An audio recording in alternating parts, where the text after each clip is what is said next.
Hi friends, welcome to my channel. దాసుని kidnap చేసిన Jyotsna, Dasu dairy చదివి గుండె పగిలే నిజాన్ని తెలుసుకున్నాం. దశరథ అసలు ఇదంతా ఎలా జరగబోతుందనేది ఈ వీడియోలో తెలుసుకుందాం. ఇక జ్యోత్స్న అయితే నిజం చెప్పడానికి వస్తున్న దాసుని ఆపుతుంది. ఎక్కడికి వెళ్తున్నావు నాన్న అని అడుగుతూ ఉంటుంది. ఈరోజు నీ గురించి నేను అందరి ముందు నిజం చెప్పాలి. నువ్వు కేవలం సీఈఓ పదవి కోసమే ఇలా చేశావంటే ఇంటి వారసత్వం గురించి ఇంకా ఎన్ని ఘోరాలు చేస్తావో నాకు బాగా తెలుసు. అన్నయ్యకి నిజం చెప్పాల్సిందే, దశరథ అన్నయ్యకి నిజం తెలియాల్సిందే అని దశరథ అన్నయ్య అని పిలుస్తూ ఉంటాడు. చూడు నాన్న, ఆఖరిసారిగా చెప్తున్నాను, ఇక్కడి నుంచి వెళ్ళిపో అని అంటూ ఉంటుంది. దాసుని జ్యోత్స్న అయితే ఇక దశరథ అయితే అప్పుడే మళ్ళీ బాల్కనీలోకి వస్తాడు. ఇంతలో ఇక దాసుని చూస్తాడు. దాసు ఏంటి ఇక్కడున్నాడు, నన్ను పిలిచాడా అని అనుకుంటూ ఉండగానే అప్పుడు ఇక జ్యోత్స్న అయితే దశరథకి కనిపించదు. తను చెట్టు చాటున నుంచొని ఉంటుంది. అప్పుడు ఇక కొంతమంది రౌడీలు వచ్చి దాసుని మత్తు మందు ఇస్తారు. వెనక నుంచి వచ్చి తన ముఖానికి ఖర్చు పెట్టి మత్తు మందు ఇచ్చి ఇక దాసునైతే అక్కడి నుంచి తీసుకువెళ్ళిపోతారు. అప్పుడే ఇక అదంతా చూసిన దశరథ షాక్ అయిపోతూ ఉంటాడు. ఇక దశరథ షాక్ అయిపోతూ ఇదేంటి దాసుని ఎవరో కిడ్నాప్ చేస్తున్నారు, ఎవరై ఉంటారు అని పరిగెత్తుకుంటూ దశరథ అయితే కిందికైతే వస్తూ ఉంటాడు. ఇంతలో జ్యోత్స్న అయితే దశరథ చూసింది తెలియదు జ్యోత్స్నకి. కానీ జ్యోత్స్న మాత్రం దాసుని కిడ్నాప్ చేయిస్తుంది. ఎవరు చూడలేదనుకొని తను లోపలికైతే వెళ్ళిపోతుంది. అలా లోపలికి వెళ్ళిపోయిన తర్వాత అక్కడే ఇక దాసుని కిడ్నాప్ చేసి తీసుకువెళ్ళిపోయేటప్పుడు దాసు చేతిలో నుంచి తన బ్యాగ్ అయితే కింద పడిపోతుంది.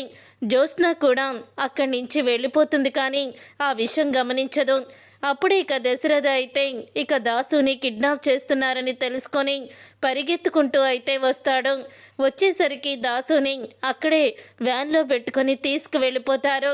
అలా తీసుకువెళ్ళిపోయిన తర్వాత దాసుని ఎవరు కిడ్నాప్ చేసుంటారు, అసలు ఎవరు వాళ్ళు అని చుట్టుపక్కల చూస్తూ ఉండగా అప్పుడు ఇక దాసు సంచి అయితే కనపడుతుంది దశరథకి. దాసు సంచి కనిపించగానే ఇక దశరథ అయితే దాసు సంచి ఇక్కడే ఉంది అని అంటూ సంచి అయితే పట్టుకుంటాడు. సంచిలో నుంచి డైరీ అయితే బయటపడుతుంది. ఇక డైరీ బయటపడడంతో అప్పుడే ఇది దాసు డైరీయే.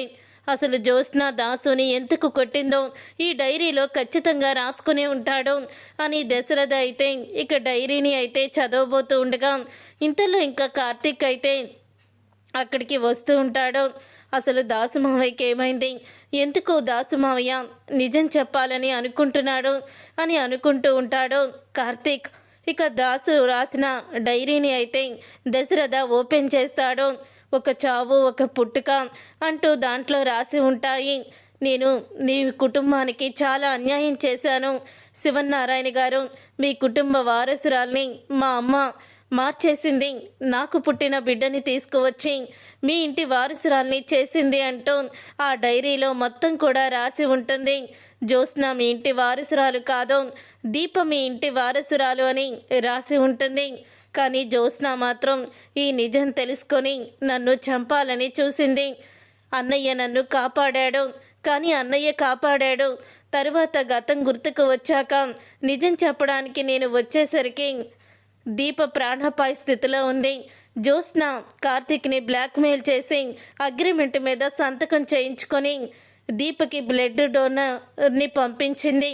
తర్వాత అల్లుడికి ఈ విషయం చెప్పాను, కానీ ఎవ్వరికీ చెప్పొద్దని, తెలియాల్సిన సమయాన్ని వస్తే తప్పకుండా తెలుస్తుందని అల్లుడైతే చెప్పాడు. కానీ ఇప్పటి వరకు నిజం బయటపడలేదు. కానీ జ్యోత్స్న చాలా విషయాల్లో చాలా పెద్ద తప్పులు చేస్తుంది. ఇప్పుడు ఏం చెయ్యాలో కూడా అర్థం కావడం లేదు అని అనుకుంటూ దాసు అయితే తన మనసులో ఉన్న బాధని డైరీ రూపంలో రాసుకుంటాడు. ఇక దశరథకి నిజమైతే ఇలా తెలిసిపోతుంది. ఇంతలో కార్తీక్ అయితే అక్కడికి వస్తాడు. ఇక కార్తీక్ రావడంతో దశరథ అయితే కార్తీక్ని చూసి ఏంట్రా ఈ టైంలో వచ్చావు అని అడుగుతూ ఉంటాడు. అంటే ఏం లేదు మావయ్య, అది ఊరికినే వచ్చాను అని దాసు సంచి అయితే చూస్తాడు దశరథ చేతిలో.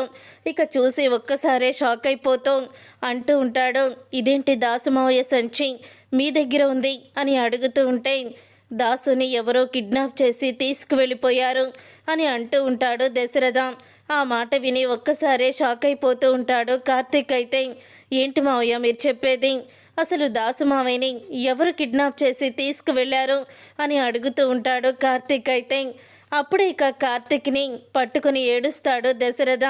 అది చూసి ఒక్కసారే కార్తీక్ షాక్ అయిపోతూ ఏంటి మావయ్య ఏం జరిగింది అని అడుగుతూ ఉంటే ఇంత సహనం ఓర్పు నీకెక్కడి నుంచి వచ్చిందిరా అని అడుగుతూ ఉంటాడు దశరథ. ఏమైంది మావయ్య అని అడుగుతూ ఉంటే జ్యోత్స్న నా కన్న కూతురు కాదు, దీపే నా కన్న కూతురు అని నాకు నిజం తెలిసింది అని అనగానే ఒక్కసారే కార్తీక్ షాక్ అయిపోతూ మావయ్య అని అంటూ ఉంటే అవునరా ఇదిగో ఇదే సాక్ష్యం. దాసు డైరీని చూసి నేను నిజం తెలుసుకున్నాను.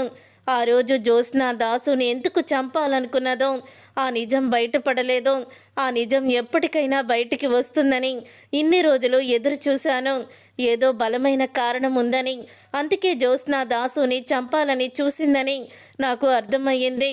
కానీ ఆ నిజమేంటో తెలుసుకోవాలంటే నేను ఈ నిజాన్ని బయట పెట్టకూడదనుకున్నాను. కానీ ఇన్ని రోజులకి నాకు ఆ నిజం తెలిసింది. దాసు నీకు అన్ని నిజాలు చెప్పినా సరే నువ్వెందుకు మాకు చెప్పడానికి భయపడ్డావు అని అడుగుతూ ఉంటే మావయ్య ఇదేమీ ఆషామాషి విషయం కాదు, జీవితానికి సంబంధించింది. కూతుర్ని చూసుకొని తల్లిదండ్రులు మురిసిపోతూ సంవత్సరం పుట్టినరోజున కూతురు ఎదుగుతూ ఉంటే చూసి ఆనందపడుతూ భవిష్యత్తు బాగుండాలని పెళ్లి చేసి మంచి వ్యక్తి చేతిలో కూతుర్ని పెట్టి జీవితం సంతోషంగా ఉండాలని అనుకుంటూ ఉంటారు. ఎన్నో ఆశల్ని ఎన్నో కలల్ని కనుంటారు. జ్యోత్స్న గురించి మీరు కూడా అందరు తల్లిదండ్రులాగానే ఇప్పుడు జ్యోత్స్న మీ కన్న కూతురు కాదన్న నిజం మీకు తెలిస్తే ఏమైపోతారా అని, అసలు నమ్ముతారో లేదా అని నాకు అనిపించింది మావయ్య. అందుకని ఈ నిజాన్ని మీ ముందు బయట పెట్టలేకపోయాను. ఈ నిజం తెలిసిన తర్వాత మీరు ఎలా రియాక్ట్ అవుతారో కూడా తెలియదు. అందుకని సమయం చూసి దాసు మావయ్యని నిజం చెప్పుదాము అని నువ్వెప్పుడూ కూడా చెప్పొద్దని మాట తీసుకున్నాము. ఏం జరిగిందో తెలీదు. దాసు మావయ్య సడన్గా ఫోన్ చేసి జ్యోత్స్న గురించి నేను ఇంట్లో నిజాన్ని చెప్పేస్తున్నానని చెప్పాడు. అప్పుడే నేను పరిగెత్తుకుంటూ ఇక్కడికి హడావిడిగా వచ్చాను. వచ్చేసరికి మీరు దాసు మావయ్య కిడ్నాప్ అయ్యాడని చెప్తున్నారు అని అంటూ ఉంటాడు కార్తీక్. అయితే నా కళ్ళెదురుగానే దాసు కిడ్నాప్ అయ్యాడు. తన సంచి కింద పడిపోతే అప్పుడు డైరీ ఓపెన్ చేసి చూసేసరికి ఈ నిజం తెలిసింది. ఇంకా ఎందుకు ఆలోచిస్తున్నావో? ఇంత దుర్మార్గురాలైన జ్యోత్స్నాని మా పిన్నిని ఇంట్లో నుంచి బయటికి గెంటేయాలి అని అంటూ ఉంటాడు దశరథ. అయితే కంగారు పడుకు మావయ్య, దిక్కులేని వాడికి దేవుడే దిక్కన్నట్టు ఇప్పుడు ఆ దేవుడే మనకి ఈ అత్తకి బోనిమేరో తన వారసురాలే తన రక్తం పంచుకుని పుట్టిన బిడ్డ ఇవ్వాలని కండిషన్ పెట్టించి ఇప్పుడు జ్యోత్స్న గుట్టుని రట్టు చేయాలని చూస్తున్నాడు ఆ భగవంతుడు. జ్యోత్స్న నోటితోనే నిజాన్ని చెప్పించేలాగానే ఇప్పుడు భగవంతుడు అనుకుంటున్నాడు. అందుకని ఇదంతా జరుగుతుంది, తొందరలోనే నిజం బయటపడుతుంది అని అంటూ కార్తీక్ అయితే దశరథతో చెప్తూ ఉంటాడు. చూసారుగా ఫ్రెండ్స్, రాబోయే కథలో ఖచ్చితంగా ఇలాగే జరగబోతుంది. మరి ఇలాగే జరగాలని మీరైతే కోరుకుంటున్నారా? అయితే వీడియోని తప్పకుండా లైక్ చేసి ఛానల్ని సబ్స్క్రైబ్ చేసుకొని పక్కనే ఉన్న గంట సింబల్పై ఆలని క్లిక్ చేయండి. అప్పుడే మేము పెట్టే ప్రతి వీడియో మీరు మిస్ కాకుండా చూసేవచ్చు.